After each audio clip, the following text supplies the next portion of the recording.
కళ్ళకు కనిపించే రూపం లేకుంటే ప్రాణం తానున్నానన్న నమ్మమ్మంటారా?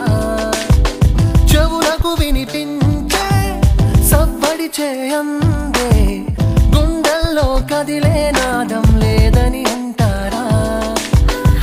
మదిలోని భావం మాటలో చెప్పకుంటే అటువంటి మౌనం తగనిదంటూ